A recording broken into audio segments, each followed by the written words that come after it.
So 3 2-minute rounds. Luke Blakemore in the red corner, Aaron Veal in the blue.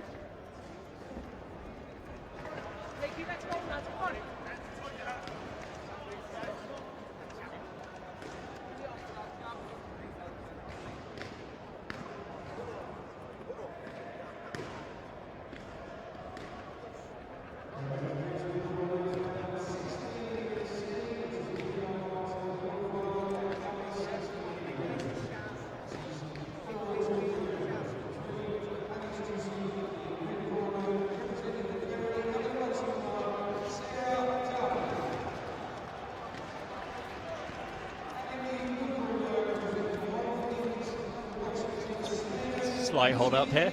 Well, I actually think it's brilliant because they try and start all 4 bouts of each contest simultaneously. It doesn't always happen quite on the money, but it just means for timing and things like that, about starting and finishing roughly the same sort of time, and obviously a slight wait for the boxes if a couple of the bouts fall behind. But overall, it's been very, very organised. It's almost been seamless, and you wouldn't know there were 4 rings going on. And as we say, that's part of the coverage for you over the weekends, that we will have live streaming of anything that's not on the televised ring. So if you've got a friend or somebody that you want to watch, you know a good chance they could be boxing in another ring, you can tune in on londonlive.co.uk and catch any of the action that isn't on the main channel. But, as I mentioned, we will be live on the web tomorrow from about midday all the way through to about 6 o'clock in the evening. And broadcast on London Live, channel 117 on Sky. Freview channel 8 will start 5 o'clock and beyond for around about an hour for a huge 7-hour live broadcast starting at 1 PM this Sunday. In front of us here, got a new 60 kilo bout. Luke Blakemore in the red corner, Aaron Veal in the blue. Veal starting aggressively here. He's come forward, sort of loaded up on his shots, but they've got through. His head seems to, or maybe he's got a long neck or something, but his head seems got an inviting target, but Blakemore hasn't been able to catch him out quite yet. A little bit taller, a bit rangier, Veal. Fights a little bit taller as well. Luke Blakemore there, although we're not giving away a great deal in height, it just seems slightly more crouched at stance. So it's Veal very, very upright and can make a little bit of a difference, especially with the jab. Veal's left hook just missed, but the right connected well. There's a nice counter right hand by Aaron Veal.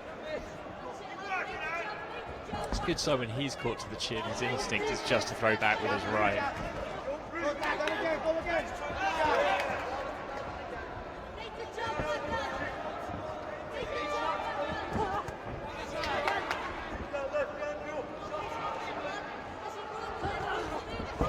And again, there it is, bang on the money, but later and a right in return as well. So an interesting first round this. Lead left hook again from Veal.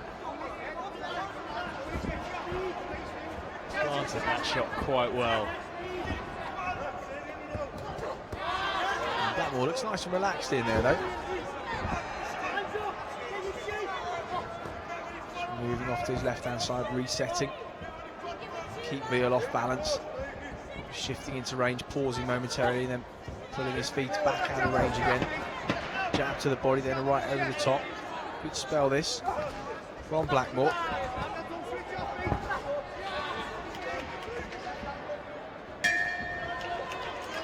An interesting opening round. 2 to go, we believe, as boxers takes their stalls. This is the last commentary of the evening. We'll be joining John and myself for. It's been a good day, hasn't it? It's been a really good day.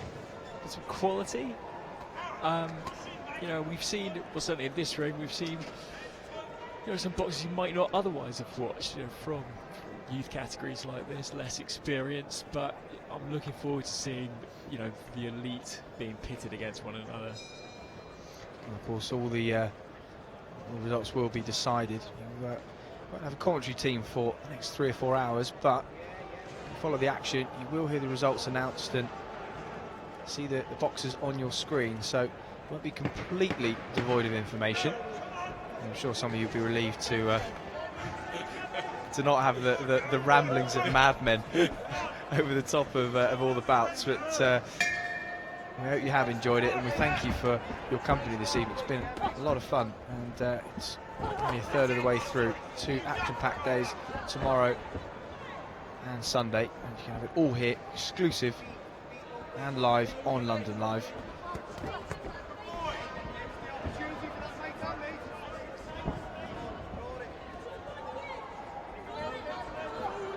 Blakemore now circling to his right-hand side, away from that right of Aaron Veal. Veal threw it there with purpose, but it came off the gloves. Ooh, nice, sharp right from Blakemore there. He's just warmed into this contest, Blakemore. Quite find his feet in the first minute and a half, and then had a good final 30 seconds of the first round, and now really looks relaxed and into gear, but excellent lead right again from him.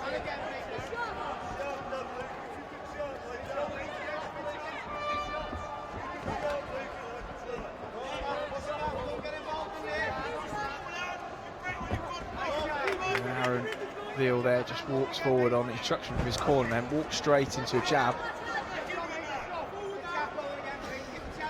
We haven't seen too many clinches in this, both looking to work from range, picking out shots to land.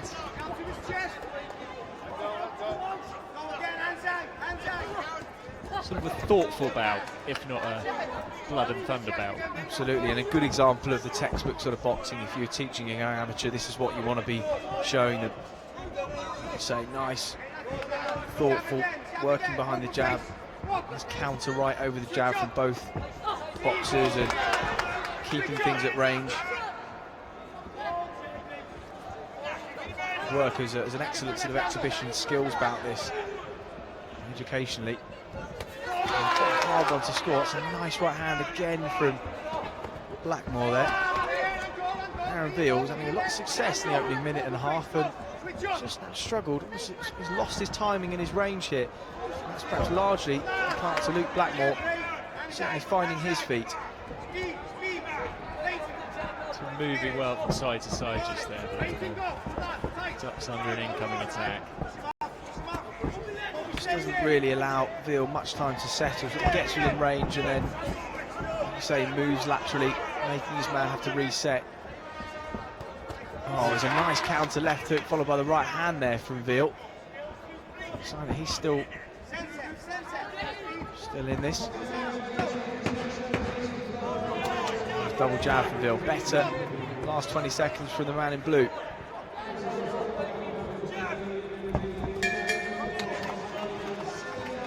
Well, it's been fast paced, but certainly a bit of ebb and flow to this one.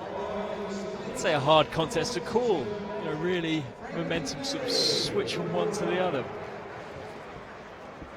Absolutely, so an all-important third round, it always is, but this is a real example of where it is you would call crucial in determining the winner. So whether we'll see one or the other or both come out especially aggressive and try and really stamp an early mark on the first 30 seconds of the third and final round. A good contest there. Aaron Veal just taking on water, and there's Luke Blakemore in the red.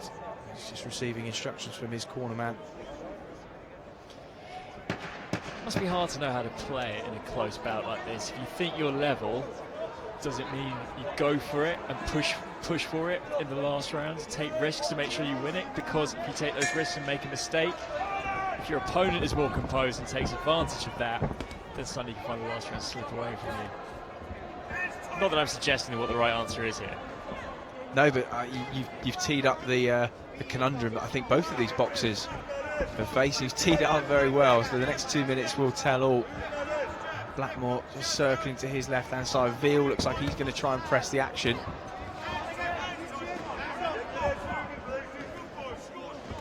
Certainly a little bit more urgency already suggests that both men are in the situation that we think they found themselves in. They both need to stamp their mark. Nice right hand over the top from Blakemore. Veal has to respond. Knows he's got to land and level things up in the judges' minds. So Blakemore inching back, Veal moving forwards. Blakemore led with the 1-2, just narrowly missed there, was caught with a counter.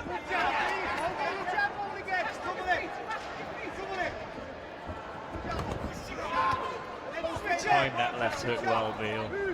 He's doing not easy that. Just as Blakemore was lunging in towards him. Veal keeps his gloves up well, which is good. Blakemore a little bit looser, but where, you know, good judgment, knows what he's doing in there. Lead uppercut to the body from Blakemore.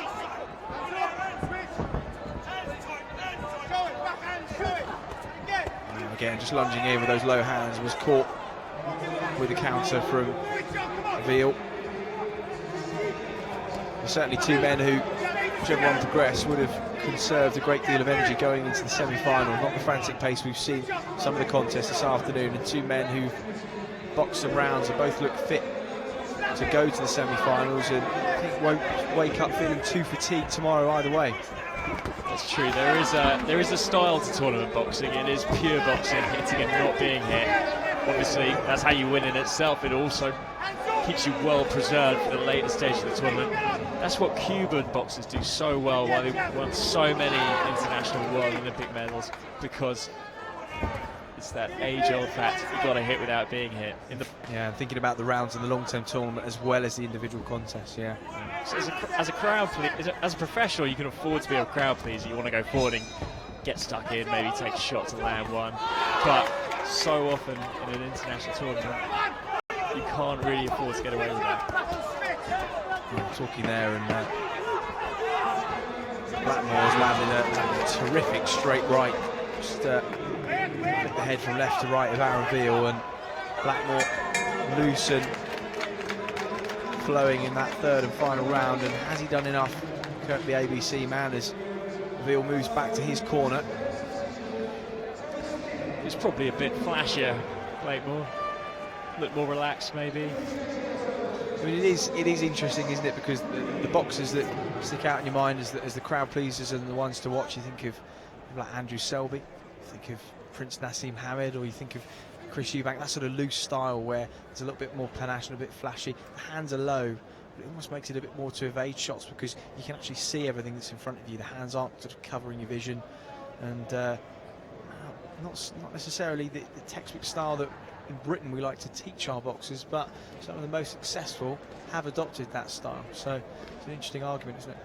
Andrew Selby, Nassim Hamed and Chris Eubank, all in one sentence. Well, a slightly weird grouping, but then you did go with Anthony Gogo and Pernell Whitaker, so I think you know the point I'm making there.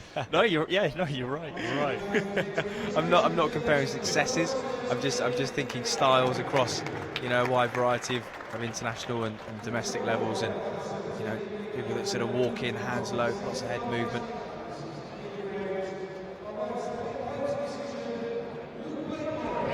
And well, it was a style that worked for Luke Blakemore in there. Those fighters you mentioned, what was so unique about them is they had their own personalities. You can really see that in their boxing, the way it sort of worked for them.